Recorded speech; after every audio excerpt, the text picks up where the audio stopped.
এখানে যে ওই শান্তিপুরে যে মেয়েটি ধর্ষিত হয়েছে তার মায়ের সঙ্গেও কথা বললাম। ওনারা কেঁদেই যাচ্ছে, ওনারা না মানে ভীষণ ভাবে এফেক্টেড। এবং সব থেকে বড় কথা, আমি যেটা বললাম, ওদের কষ্ট আমি বুঝতে পারছি, কারণ আমি নিজেও একজন। কিন্তু এখানে কেঁদে আমার হবে না, তো এখানে সেই কান্নাটাকে জোর হিসেবে ইউজ করতে হবে যাতে এর প্রতিরোধ হয়। এবং কেমন দেখলেন, কেমন আছে পেশেন্ট এমনি আগে থেকে ভালো আছে, তবে আমাকে দেখে একটু কান্না, তাই বললাম না তুমি বাবু একটু হাসুন। কান্নাটাকে প্রতিশোধের ব্যাপার নয়, কিন্তু এটাকে মনে জোর করে আরো বড়।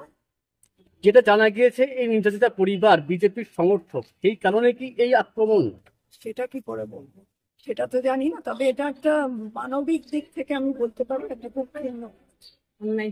সারা রাজ্য জুড়ে এরকম অভিযোগ আসছে, সন্দেশখালীতে আমরা এরকম ঘটনা দেখেছি। আমি তো অনেকবার বলছি সন্দেশখালী একটা ধরা পড়েছে, কিন্তু এরকম তো প্রায় হচ্ছে, যেটা নাকি আমরা সবাই জানতেও পারি। কারণ লোকে ভয় পায়, বদনামের ভয় পায়, মেয়ের ভবিষ্যৎ খারাপ হয়ে যায়।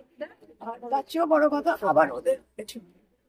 আপনি নিজেও একটা মহিলা, এই রাজ্যে মহিলাদের নিরাপত্তা কতটা প্রশ্নের মুখে, বা এইটা নিয়ে কতটা সোচ্চার হবে আপনি পার্লামেন্টে গিয়ে? মহিলারা আমার মতে এইরকম যদি ব্যাপার হয় একেবারে সেফ। এটা রাস্তায় ঘাটে বেশি। আর সব থেকে যেটা আমার খারাপ লাগছে, যে মানে আমার বলা উচিত না সেটা বড় কথা, কিন্তু সাধারণ মানুষ তো এই জিনিসটা ফেস করছে।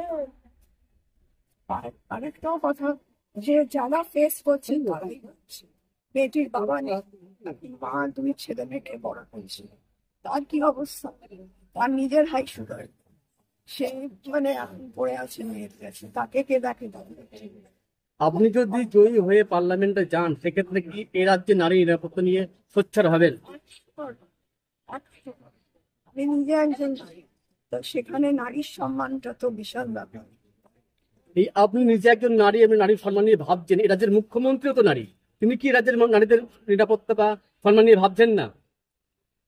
ওনার ব্যাপার আমি তো বলতে পারবো না, আমি আমারটা যে আমি সেই হিসেবে দেখবো যাতে সবাই সেফ থাকে। আমি ছেলেদেরও অনুরোধ করেছি যে তোমরাও সজাগ থাকবে, যে এরকম কেন হবে, তোমার বোনেদের সঙ্গে হচ্ছে, তোমার দিদিদের সঙ্গে হচ্ছে, তোমার বাড়ির কারোর সঙ্গে তো হচ্ছে, এটা তাহলে এটা তো তোমাদেরও একটু লড়তে। মুখ্যমন্ত্রী আসছেন 31 তারিখে, তার আগে এই ধরনের ঘটনা আপনারা কতটা হাতিয়ার করবেন এই জিনিসটা, ইস্যুটা? দেখুন, আপাতত তো মানে মুখ্যমন্ত্রী আসছেন, আমি যেটা বলছি মুখ্যমন্ত্রী বলবেন আমি জানি, তো আমাদের তরফ থেকে আমরা বলেই এসছি আমরা পাশে আছি।